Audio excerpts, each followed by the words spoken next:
This is the Seahawkers podcast, live and uncatfished for the draft as the Seahawks round out 3 days of picking dudes out of college and filling up the roster. Maybe in some ways we want, maybe in other ways we have our questions, but we're going to run through all the picks and talk about it. Joining me to do it is my good buddy Adam Emmert. Clinton Bonner back from vacation. He checked in a little bit on day one from the road, but back in the cave, and here we go. Yeah, what's up, boys? Glad to be back. I do want to make a quick correction.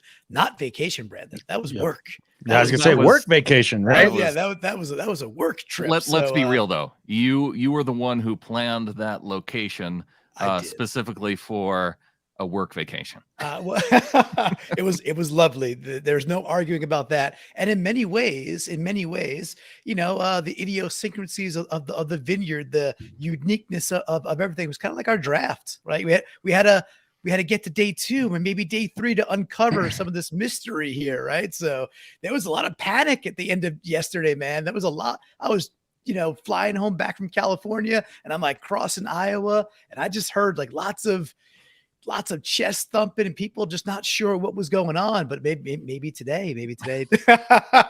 Adam says it me. So Adam, is that you? But hey, how you feeling today? You feeling a little resolved now? What's the tempo for you, bud? No, I don't. I don't feel resolved. I'm genuinely a little bummed out from this draft, just in terms of what this could mean for just next year.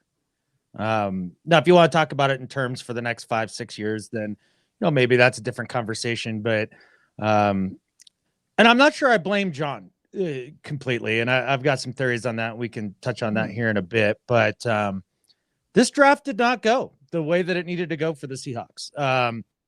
They basically, if you took the list of needs of this team and ranked them and then flipped it on its head, we addressed it in that order, which is the exact wrong way to go, in my opinion. Now, does that mean that it's going to be a bad draft and these players aren't going to be good and all of that? No, not at all. I'm just saying from the standpoint of team building, this just didn't make a lot of sense to me. But again, I'm not sure I blame John. I think part of this was out of his control. Well, part of it's out of your control when you're talking about strengths of positions in the draft. And if teams are seeing certain positions as not being a strength, then they're going to overdraft in certain position areas. And whether or not you feel that you should do that, whether or not you should reach for players who maybe would be second or third rounders in the first round and go ahead and do that just to fill a need, then that's one strategy to follow. But I don't think that's the strategy that they necessarily followed in this year's draft. Yeah. Well, no, and I think go get Adam. The opportunities to fill the needs, even with the way the trades or no trades went, they were there in the second or third round, and they would have been maybe a half a round reach. And not only that, but who can even tell you if it's a reach in the second, third, fourth round of this draft? The opinions are so varied that I don't even know if you can call any of these perspective things that they could have done a reach. So that's just the way I see it. No, and I think there will be plenty of opinions coming out of this one, and more, maybe like more fierce sides than last year is my guess, right?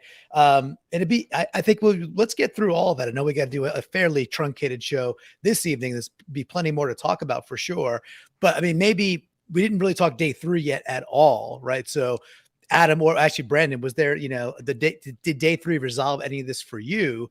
I thought the 4th round was pretty compelling after the trade back to, was it 108 or whatever it is? And then the next pick after that was a pretty good back-to-back hit, in my opinion. But what did you think, Brandan, of the 4th round? Yeah, it's interesting because if you were to take some of these guys that were taken in the 4th and 5th round and just taken 2 of them in the 3rd round instead, I feel like some of the feelings and distress would be gone for some people. And they could even be some of the same players, because guys like Cameron Young out of Mississippi State, who they took in the 4th round, was talked about as a potential 3rd rounder.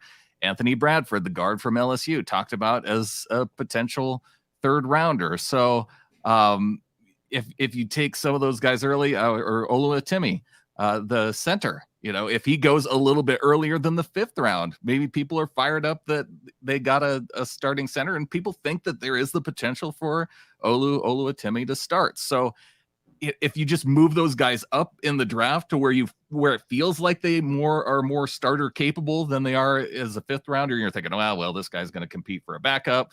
It's not that big of a deal. I think it feels different to some folks. So unless you're really into scouting the guys, scouting the picks, then yeah, you might feel a little bit differently. I really like the Bradford pick, that being the first one. Pick 6 on day 3, because the guard from LSU, that's a guy who played right guard at LSU on the same line as Damian Lewis. And I think that's going to give you that competition to really fill out that offensive line. And it could end up being one of the more impactful picks from the draft. Yeah. I want to ask Adam. So was it some of that sensing of, well, we ended up compromising some dudes who take Oluwatimi versus John Jacob Jingleheimer-Smith, or others that were maybe the top tier centers? Like what made it not sit so well for you? What made it not sit so well for me is that at 20 they could have gone and gotten Mozzie.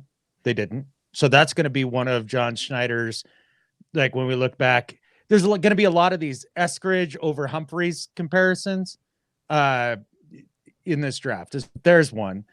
And then you look at Hall, and then you're going to be like Hall or Keanu Benton. Like, that's going to be one that we're going to be looking at. He was available. And then we're going to look at Charbonnet and be like, we probably could have gotten Osiris Torrance. I think he came off the board after that. Maybe it was just before. So you could even play the Osiris Torrance game with the Hall pick when you already have a stable of edge rushers. And then the trading of the 3rd round pick when you could have had Ika. These are all sliding doors moments in this draft for John and Pete that, again, I would have gone a little bit a different way, because they could be the best player available at that position, at a position that you need. I don't, there needs to be more of a blend of best player available and need. Like, it's almost like they've kind of gone overboard going just best player available to me. That could be. So I do wonder, do we have any, maybe because you're, on the negative side, to try to flip it to the positive, Adam, was there like, yeah, I really did like this pick, a pick or two, you're like, yeah, that hit it for me in a certain way? Always got to think about that, Brandon. Yeah, he's not in good place right now, Brandon. Wow. No, I'm not in a bad place either. Like, to one of the comments that just popped up there, I think it was, I can't remember who put it up there, but that JSN's way better than Eskridge as a prospect, and that there's no arguing that. And we can come back to that. The D tackle's Young, right? That was the one that was taken. Hall. No, the D tackle today. Sorry. Yeah. Cam from Mississippi State. Yes, that guy. I would say he's probably my favorite pick, only because it was Stewart from Letterkenny who made the announcement. And it was the position we needed the most. Stewart was there, and it's gonna be a hit. It's gonna be an absolute hit. You kind of read about what this dude's about and everything, and I think they got good value there. It did sound like Brandon was saying, he could have probably gone a little earlier. Real quick, Brandon, I'll certainly want to toss it back to you. I was able to tweet a nice gif of him saying wondrous after that particular pick, which made me happy. So, which is awesome. But how about you, Brandon? I mean, so we got Adam on one side. Brandon, where are you? Are you, if this is like a spectrum, are you left to the negative town, right of the negative town, like towards positive town? Where are you feeling after the whole thing?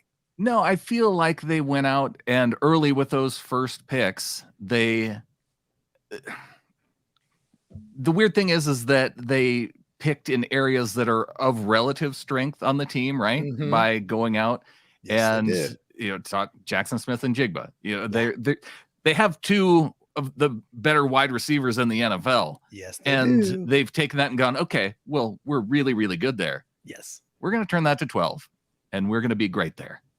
And I- then, that was after going with the 5th pick of Devin Witherspoon. Yeah, we got a really nice cornerback group. We really like Tariq. We like Michael Jackson. We've got dudes from the past like Trey Brown who haven't really hit the field yet. Kobe Bryant, who could be growing into his role. You know what? That's a pretty good group, but let's twist the dial to 12.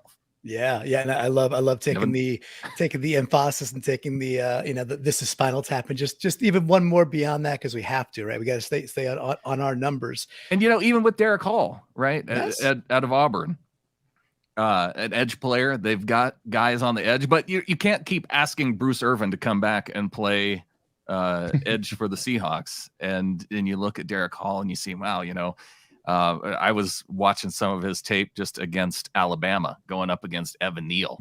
And Evan Neal, big, he was the guy that we talked about being left tackle for the Seahawks last year because he was one of the top guys. And I mean, just a huge mountain, even in college.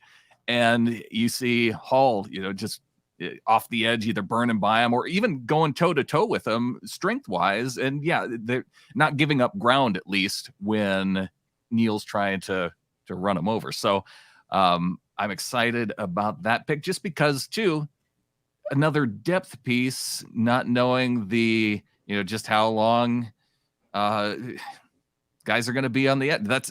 You just want to constantly be building on the defensive line.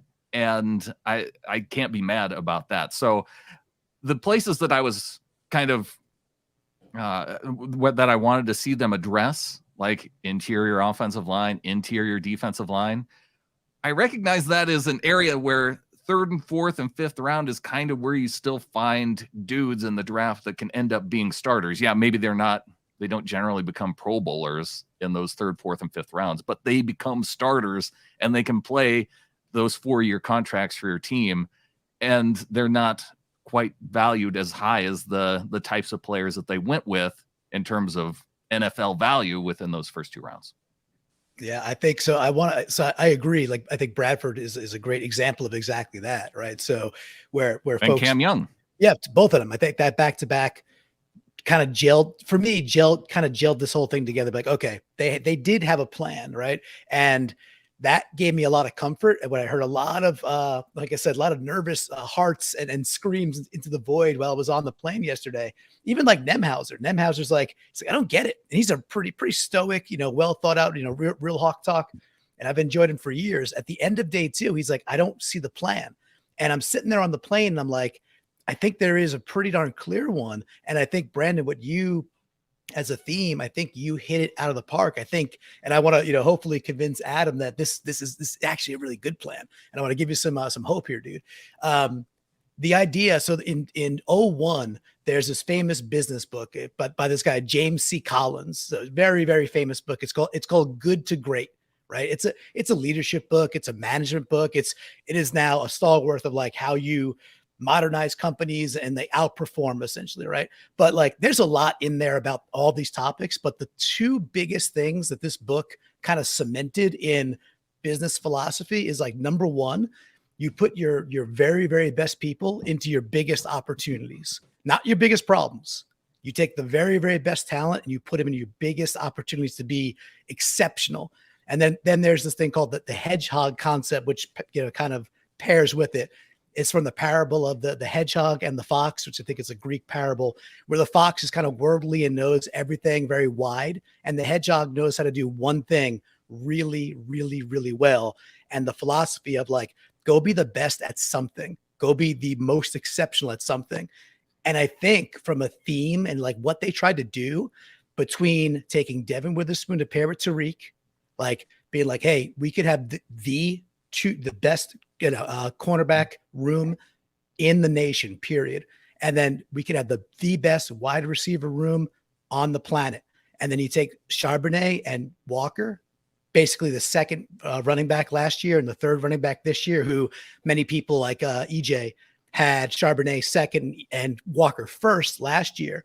And you could literally put those 3 spots up and say, we're going to beat you. We're going to be the best at this in the entire league at 3 positions that are just incredibly important. I know that leave some holes, and there's some things I'm sure you want to poke at.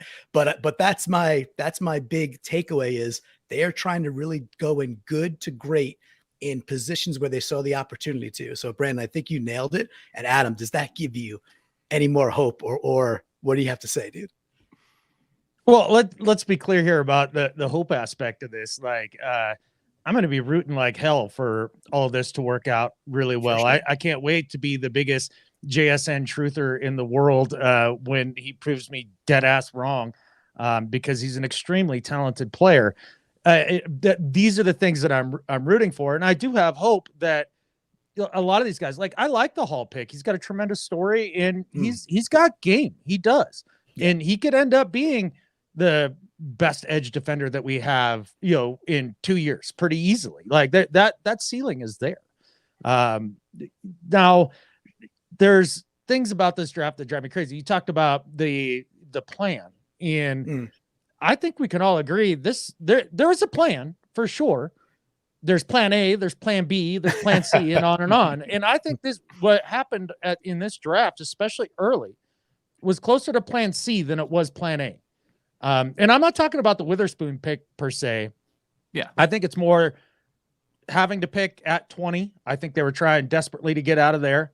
After day 2, when John came on the stage, his frustration was palpable in terms of not being able to move around the board. And so they chose guys that can contribute and can play and all that. But my problem is that you said, you get the guard early in the 4th, you get the D tackle early in the 4th and all of that. And Brandan says, well, they often become starters. Well, okay.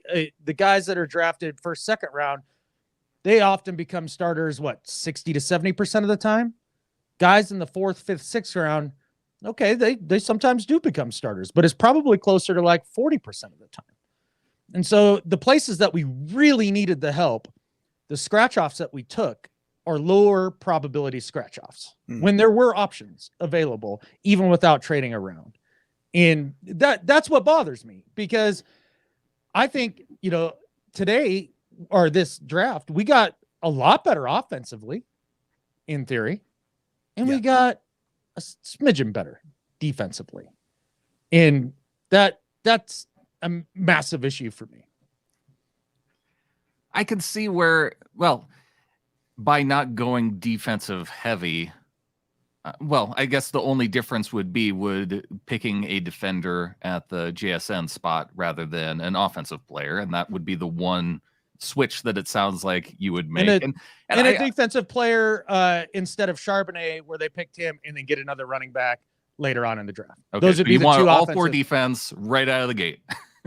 Why wouldn't you? I literally the delta of improvement that you are going to gain by drafting offensive players early for this team for next year is way smaller than the delta of improvement that you would get by picking defensive players and improving the trash side of the ball. You would get that assuming that the delta is the same between the offensive player and the best defensive player who is still on the board. But if you're talking about the delta of JSN and what if the best defensive player that was on the board at that time because somebody overdrafted was a 3rd round talent instead of the best wide receiver in the draft this year? And I know that you're kind of hesitant around JSN because, the soft tissue injuries and that sort of thing. And I understand that part. I can understand how there's some PTSD there based on Penny and Eskridge. And I get that part of it too. But I'm just saying that, if teams are overdrafting and you get to that point and you go, oh man, those guys that I wanted aren't really there, but the best guy on the board, listening to John after day 2, he didn't sound like Zach Charbonnet would still be on the board either. So, that was the guy that they ended up picking. And you talk about plan C and D. Yeah, it was probably not their first plan, but may as well get better at running back if other teams aren't valuing the running back position. This is where I don't give a rat's ass what the other teams value things at. Like that's where it kind of falls apart for me. Like, I don't give a crap if another team with different needs and different philosophies and all that value the the running back less high or more high, or the DTs in this class higher or lower, or anything like that. We talked about the quarterbacks in this class being overly hyped because of the need, because of just the way it is in the league, right? And so quarterbacks are overinflated in their value. Okay. So why is it that when you have a need of defensive tackle, let's say, that isn't why don't you value that a little bit more? How come that doesn't work in the other positions? How come it's only quarterback? That just doesn't make any sense. As far as the improvement that you get from JSN, let's say he's even in an immediate impact player right out of the gate. Usually takes receivers a year or two, but okay, let's give it to him. Let's give it to him. Let's say first year he comes out and he lights the world on fire. So you increase your points per game from 23.9 to 28.9. That's pretty big. Wondermiss. Like when you're still giving up 45, what the fuck difference does it make? Well, I think that's great. I love the ending there. You stuck it. I love it. I just think that's going to be the major philosophical difference is how your framing of it, of like, we didn't solve the biggest problems versus we really hit the gas on the largest opportunities, man. Like JSN. Yeah. So I think, obviously we did an entire podcast on what's the one thing that unlocks this whole thing. And I'm like, hey, it's pick 20. And I didn't even think JSN would be here, because I was like, oh, then it's Flowers or maybe Addison. Because in my brain, he was gone to the Patriots or the Packers, or the Purple People Eaters would have traded up and leapfrogged us to go get him, because they took Addison, I think, a few picks later anyway, or the Ravens who took Zay, right? So that, we started a lot of runs too. Like that should kind of be telltale. We started some runs where the league followed us after we picked some things. Mm-hmm. I think that matters. I don't think it's nothing. I just think that I think what's going to be cool is come like week 9, you're going to be like, holy shit, Clint, I think you were right. And I'm very excited for that. Not because of the gloating. And I know you want that too, dude. Not because of the gloating, but because it's when that thing hums the right way, when you got that greatest show on turf, or you got the Bills 2 years ago when they should have won the whole darn thing, if they could have stopped the Chiefs for 13 freaking seconds. When this team, especially, and I agree, especially offensively, it's a little bit more tilted that way. I do agree. Although I like the players, especially Witherspoon. I think there's going to be this feeling of, man, like this giant flywheel going that has been created because of these picks. That Charbonnet with K9, JSN with Metcalf and Lockett, dude, it's going to be a vibe, dude. It's going to be jamming. So I'm very excited to get there with you, dude. That for sure. As Josh Duhman points out, Pete and John admitted in the post-draft press conference they are open to bringing back Al Woods and Poona Ford. And it was interesting even seeing Twitter general manager Quandre Diggs tweet out saying, okay, we got the wide back dude in Cam Young after he was drafted. Now let's bring back Al and Poona. And, the way Quandre's been talking, he's been very prophetic in the guys that ultimately, now, see, he didn't name the other defensive tackle that we let go, but he did name Al and Poona. So that there is that potential maybe. Ooh, I like Shelby Harris. That was the other one. Yeah. So he didn't name Shelby. Yeah, which is, you guys know my, I would say infatuation with thigh arms. So like anytime we could bring him back, and I think Poona in the right situation. I thought it was cool to hear Pete talk about, hey, we kind of did Poona dirty. Like we put him in situations that weren't good for him last year. So maybe we stop that. Maybe we stop fooling around and go play. Like Adam, you talked about it, I think yesterday too. What Sherman's been hinting at.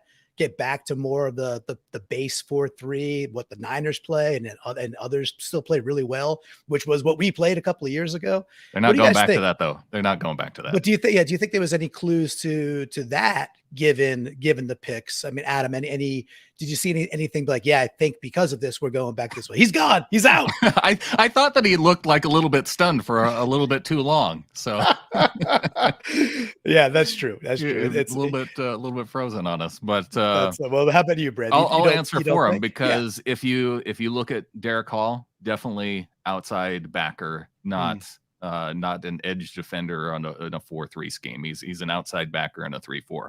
But I mean, if you look at Mike Morris, can you explain a little bit why though? Like what technically? I'm still a little bit novice there when it's like the 3-tech, the hand the dirt, the stand up. Like what makes you say that? Yeah, your outside linebackers generally will be stand up outside linebackers, and are not going to have their hand on the ground. They'll drop back into coverage, and so they have that flexibility of being able to rush the passer, but also drop, out into the flat to cover a running back, drop back into coverage. They have that kind of flexibility. And so when you look at, and then your interior guys, you're looking more for nose tackle type guys, because you want a guy who can be a 2 gap, to take up multiple blockers. And so with Cam Young out of Mississippi State, he played at 320 pounds. It says 300 pounds on his, because he weighed in at 300 or whatever. He played at 320. He's a big dude. And so and they talked about him playing nose. So you're only going to have your nose tackle in your 3-4 style defense as opposed to the 4-3, because you have your 2 defensive tackles and then 2 defensive ends.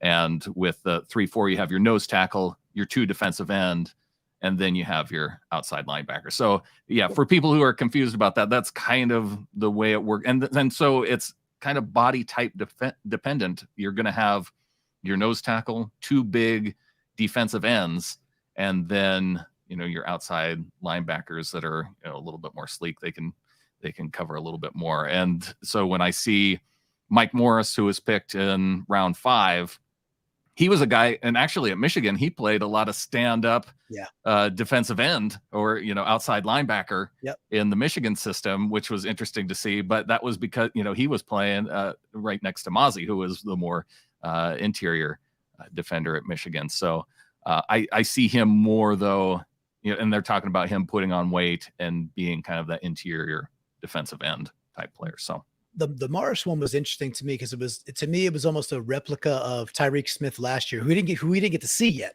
in the sense that he was like a game tape and wrecking some things on the field for a huge Ohio State or Michigan in this case, right?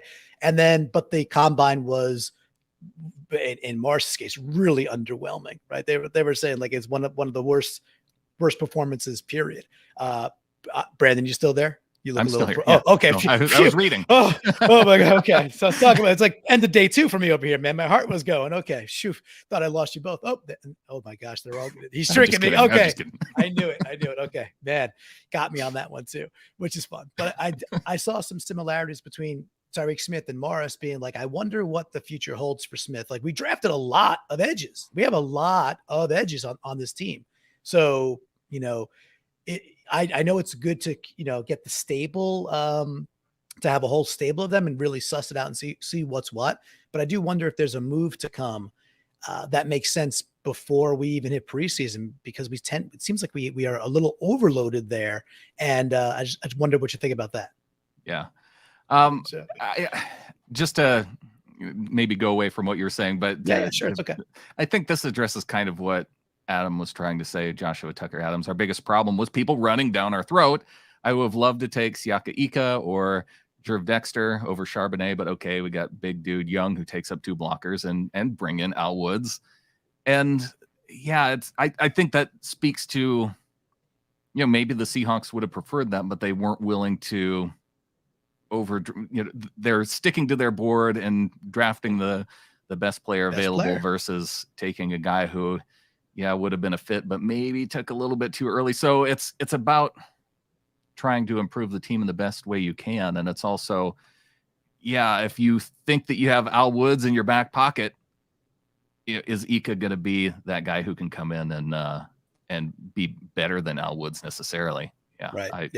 Speaking of coming back in, he's back. He's trying there. He's back. And I think it was a BPA approach for the most part, but I would put that plus on there where they really went overweight when they felt that they had a chance to do that jump, that good to great jump. Otherwise, you don't take Witherspoon. You figure it out. You maybe Carter just was not, was probably off their board. It seems like they were both in for a visit, and he probably just wasn't on the board, which is interesting. One other thing I wanted to ask about too, as a rattling off some great stuff here, is is there a specific area of the game, not necessarily a position, but like, you can look at this team now that we have these picks done and be like, oh, I think we improved this. Like next year, I can't wait to see this. This will be a huge improvement. I've got one. Like any good lawyer, I've got an answer to the question before I ask it. But how about you dudes? Adam, are you back on audio wise yet? Is there a specific area of the game where you're like, ooh, I think we'll see a real nice improvement here? Yeah, I'm back on. Brittany Nice. just decided to run the biggest load that we possibly have on the entire system, and it crashed it because I have all the stuff on in here. Gotcha. Anyways, that's fixed. Did you already ask your first question about a theme? Yes, I did, and then you kind of, I thought you were just mad and jumped ship. You said, "I'm out." No, so no, we talked about theme a bit. Can I hit on that first? Yeah, before absolutely, we get to the theme this year was, and this is a rendition of what happened to John Schneider pretty much this entire draft. Bring, hey, what's up, other GM? It's John. Click. That's what happened to him in this draft, and I think it has a lot to do with the Russell Wilson trade.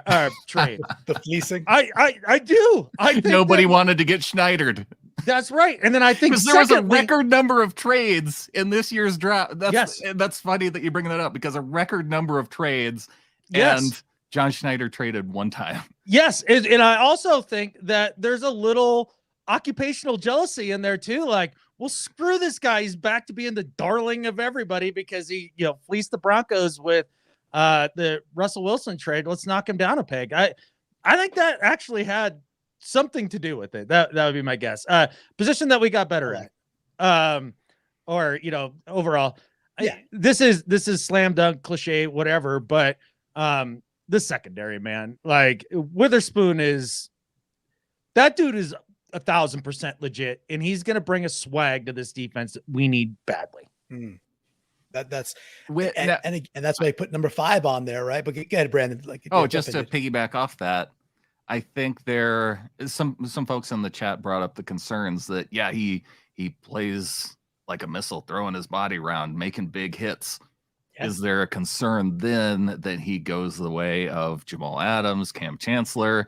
And it's easy to have that concern, just like it's easy to have that concern with JSN and soft tissue. And because you have that, you've seen it happen with other former players, that there's that potential with other guys too. And I think, though, you have to think that players can get better, can improve, and can manage it well. And also, you're probably talking 4 years down the road. We got prime dude for the next 4 years of his contract before you start to worry about the injury type stuff. That was exactly where I was going to answer that part too, is like, and yes, injuries could happen, knock on all the woods.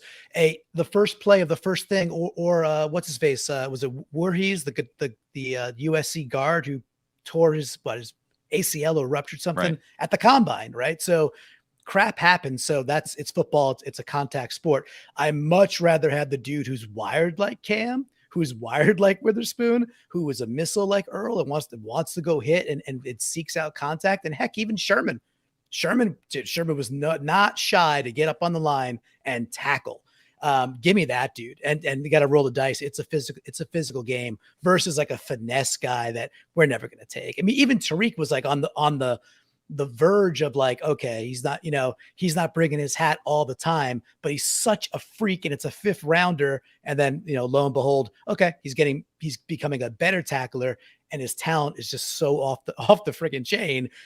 He's going to be really good. So that's a really interesting, it's a beautiful, man, that between the quarterbacks and that safety class, if we get Adams back, if Adams could be back by like week 6, like at full strength, his full speed, we'll see. That's a big if, but man, oh man, if he can, that's going to be a very fun DB class to go watch week in, week out, man. I like that one, Adam. But hey, Brandon, how about you, dude? Is there a position or like an area of the game you're like, yeah, we got better here?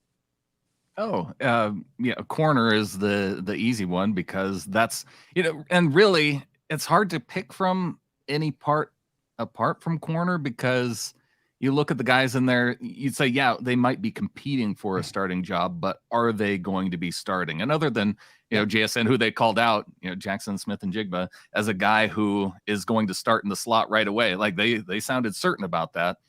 But in terms of the amount of impact and being able to start right away, Witherspoon was the guy. So I think that's where you have to point to. And yeah, I think that, sure, the other picks, they have that ability to be there, but just as we didn't know for sure if Tariq Woolen was going to be day one starter and have the kind of impact that he did being drafted in the 5th round, it's tough to say that for sure.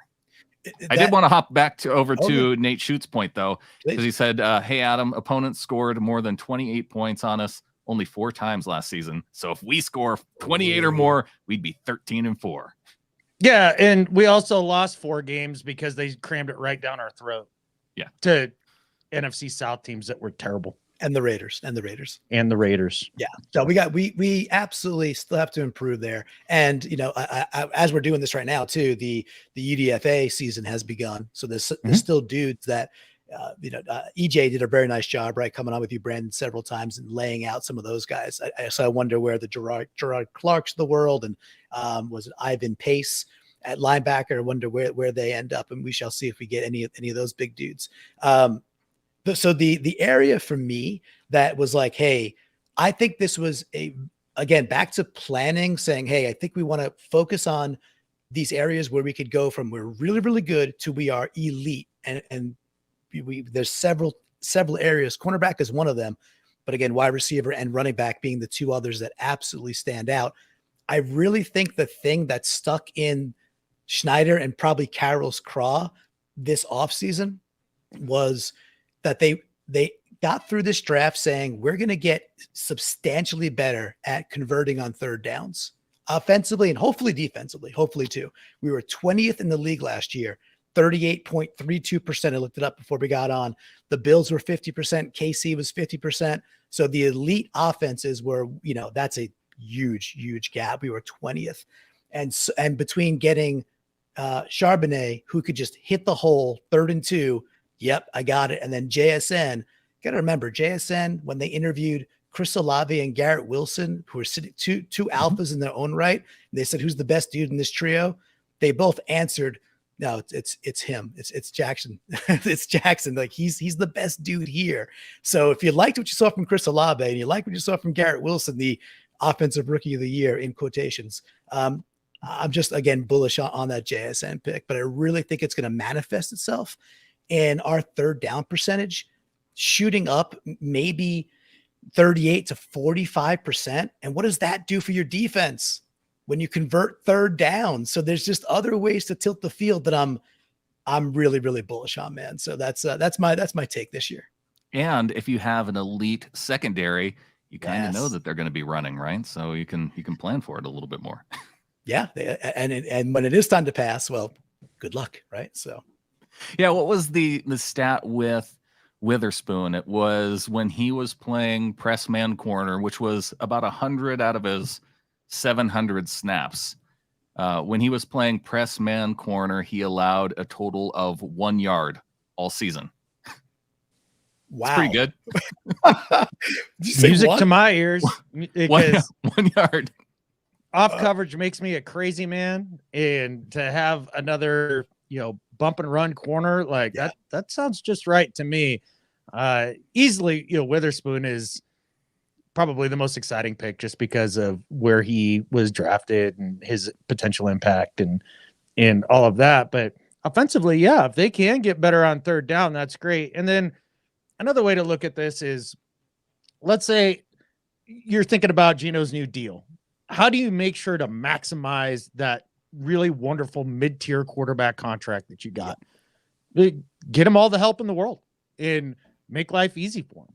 And that's what they did. So that was really one of the surprising things, right? Is when you look at the draft as a whole, is that it was focused more on the offensive side of the ball, wasn't it? With and obviously they had the first pick overall going to defense at a position of, where they could get better. But yeah, let's run down the list on offense. Jackson Smith and Jigba at wide receiver. Zach Charbonnet, you got your number 2 running back behind Ken Walker. Anthony Bradford at guard, to compete at that right guard spot. Oluwatimi to compete at the center spot. Yep. And so you're starting to stack depth now at all the offensive line spots to where hopefully you can improve.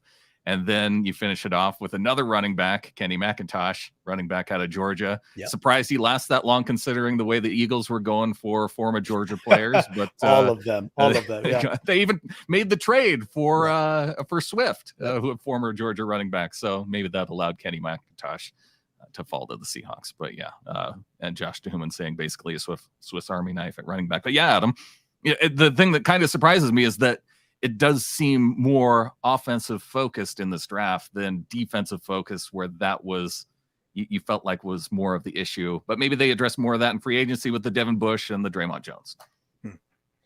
Jaron Reed. Yeah, and the other part of the free agency thing is people's like, oh, they'll just bring back Al Woods and Poona Ford. Okay. Maybe. Al Woods is another year older. He's no spring chicken. And you're really going to bring back Poona Ford and play him in the 3-4 where he struggled mightily? Like, where's the logic in that?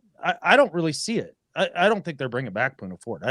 That's seems very unlikely. Now, they may go out and find another dude to come in and help there and try to put a Band-Aid over the holes. But it's clear they were like, okay, our best opportunities of players in this draft is going to be on the offensive side of the ball. We're just going to do it. And we'll circle back next year for defense. So it's hard to swallow not fixing everything or making a really solid attempt to fix the worst holes on your team in this draft, to go for it this year. But this seemed like, hey, we win a playoff game or two. It's an improvement. Great. We'll go out and then we'll fix the rest of the defense and then we'll be right in it. And maybe it really is a 2-year process. Maybe there's just too many holes. Maybe you can't do this in one season. But gosh darn it. Like, it just seems like there were so many more opportunities that were just not taken. I think part of it would have to be too that Pete Carroll thinks that stopping the run shouldn't be that hard. Like, guys should be able to do that. Then how come they haven't figured it out in 3 fucking years? Yeah, a little bit of hubris, right? Like with that, like it ought not be that hard. That's correct. Yeah, and especially when it is a drive and focus of your head coach, right? So yeah. That'll be the piece. Like, I think we'll know, right? We'll know, like, maybe week 6, week 7, when it starts to really take shape. It's going to be, well, who is more accurate with the gut feel a few minutes after this whole thing's done. And of course, there's other things that will happen that will be in and out of the control of everything, right? And injuries being the main thing that could sway that. But we're gonna know. If we're sitting here, it's like week 5 and we're 3-2, but it really should be 4-1 or 5-0 because we got it jelly down our throats again. And Adam's going, dude, I fucking told you, I told you. Then I'll eat some crow at that point. And I definitely have a fear. That's a fear that he could be right. And if he's right, that's a bad right. That's a bad right for us. If that comes kind of to fruition. Hopefully it doesn't, but I definitely have a piece of me being like, I have my opinion here, but I definitely hear what you're saying, dude. Well, and also, okay, so the offense is going to improve on third downs and hopefully hold on to the ball a little longer. That helps your defense. Yada. It does. Okay, well, let's take a look at the flip side of that. So you don't really improve your defense markedly, and all of a sudden now you're giving up third downs. And that time of possession nonsense that we've dealt with for the last 2 years, that rears its ugly head. So that's great. Your offense is better on third down, but if they're not on the field, doesn't make much of a difference. Yeah, my only challenge there would be like, but we weren't great at it last year, obviously, right? So, and I realize, hey, when people say it can never get worse, no, no, things can actually always get worse. You could get worse. So that's true, right? That's a reality there. But I do think it discounts the fact that we spent the 5 pick on a premier cornerback position, and then we do go back and get a very seemingly solid defensive tackle. I mean, yeah, again, a little bit later than people might have wanted, but he's good. So, and yeah, that's a lot to say. Well, great, Clint. Then we got to hit on that pick, and good luck with that, because that's not how drafting typically works. So I get it. I know, I totally get it. But I do think the assumption that they're not going to do it and not improve at all there with Draymond Jones as well, and a different makeup, and then Julian Love coming down the box and being more dynamic than Ryan Neal. I think there's some things you're assuming there that I think will play out differently. I'm not assuming that these guys aren't going to work out, but I do think that we need to keep in mind that typically in a good draft, 3 or 4 of your draft picks work out. That's good. Mm-hmm. So to be like, yeah, the guard's going to work out. Yeah, the defensive tackle's going to work out. Yeah, Hall's going to work out. They're all future Hall of Famers. What, are you trying to say something different? Yeah, they could join Travis Homer, doing his TD impersonation. Homer was a 4-year starter. That was actually a 4-year starter. Not a 4-year starter. I mean, I not 4-year starter, a 4-year player. A 4-year give-up player. Freaking and special teams. That draft pick was worth it. So I'm flying on the plane yesterday, right? I got to say this real quick. I'm flying on the plane, and I have my, I'm on JetBlue, so the TV in the seat, that's got the draft on. I got that in one ear, and I got you guys on my phone, but the streaming was really choppy. But it would come in and out, and I would just like catch little hot pockets of stuff, and then there was whatever pick there was, and Adam, you're like, oh, it was like Chicago, whatever they did something, and you made the Travis Homer, correlation thing, like, oh, is he going to run the give up play? So I started dying laughing, wildly on JetBlue, where my flight neighbors were like looking at me like, is this guy okay? Like, what's going on here? So anyway, just want to let you know, you got me with that one. It was lovely. Good. Yeah, brought me some joy. I also I want to respond to 100 here. When I'm smoking a cigar, just in case you were wondering. And then secondly, yes, they did make some moves in the offseason to try to help the defense. So let's unpack the bigger ones there. So they bring back Bobby. Is that a big deal? You bet. Is it a much lesser deal if they can't keep him clean? Yeah. Mm-hmm. They brought in Devin Bush, who hasn't been right since the knee injury. Steelers fans rejoiced when he left. Yeah. Like, it's not like he is an answer. We're counting on Jordan Brooks coming back from injury. Then you spend big money on Draymond Jones. And while I think he can be an excellent player and he's got a lot of upside to him and can be a little bit in the Michael Bennett role, his strength is not in the run defense. It's just not. In just to say, well, we sent an interior guy, so that's great. Well, what kind of interior guy? He's more known as a pass rusher. So while yes, they made some moves there, they weren't, in my opinion, the ones that were desperately needed.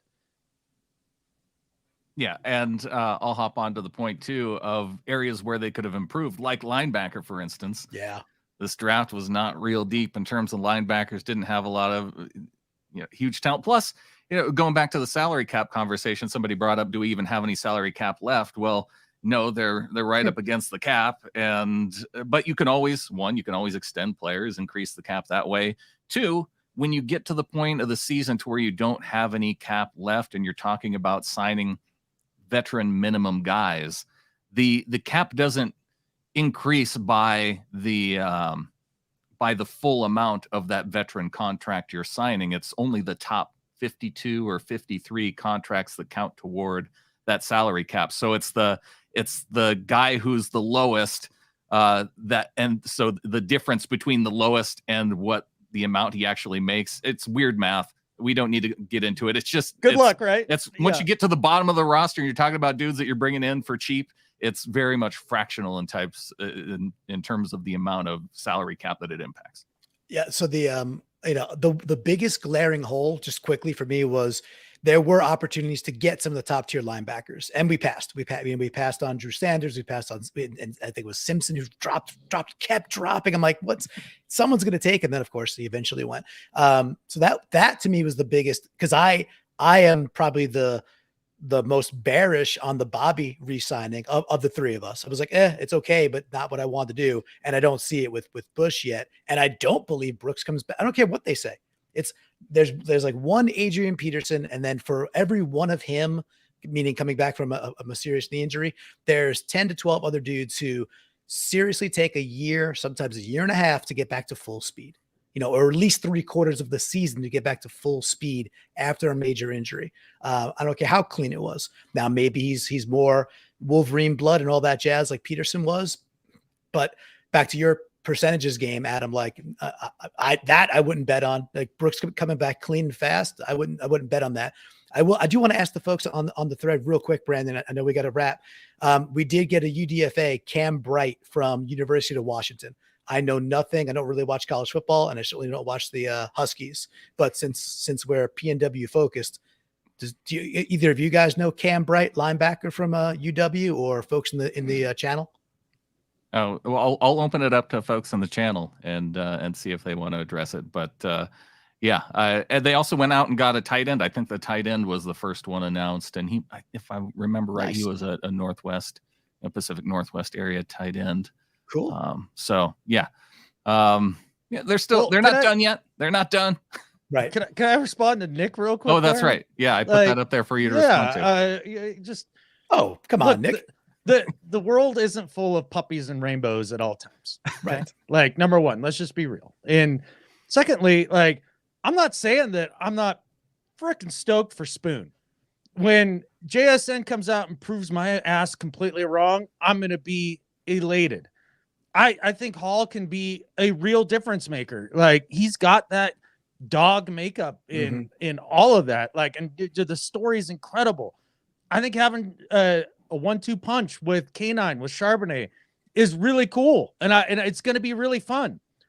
The reason why you may take it as negative is that, so we had a 9-win team last year. What are we this year? Maybe a 10-win team, maybe 11 if everything goes just right. Whereas I feel like you could have done some other things to catapult us to a 12-13 win team this year. These may have been the exact right choices for the future for the next 5 years. And again, I don't blame John. I think he was in a tough spot this year for a number of reasons. And I'm not even mad. I'm not upset. I'm just a little bummed because I view football through the lens of running game and defense in trenches. That's how I process football in the way that it's been played since it was invented. I don't care what anybody tells you. Oh, they spread it all out. No, it's all passing. That still isn't how football is played. It may look a little different, but it's always won and lost in the trenches and with good defense. That's it. And so that's why I'm a little bummed. Yeah, I think it's a lot easier to come on and be a Pollyanna, which sometimes I could recognize that I am sometimes. Versus which is awesome. No, which is like I love that everybody else is stoked. Like, I love that. I just feel like every so often you need to like have just a little pushback and just be like, okay, let's be realistic about this here. Not all 12 picks are going to be awesome. Not all, not every free agent signing is going to be absolutely dope. Some other avenues. So that's all. For sure. I'm pushing back on Nick for pushing on you. Be like, hey man, it's great that we have. Hey, I think it's a much more fun conversation versus the three of us coming on here going like, nailed it. Yeah, that's it. Yeah, A plus, all down the board. A plus. Draft for the Seahawks, and I feel like that's how we have to close it out here, guys. Yes, I think with that, there's only one thing left to say. Go Hawks. Go Hawks. A pluses forever. Grogu. Yes.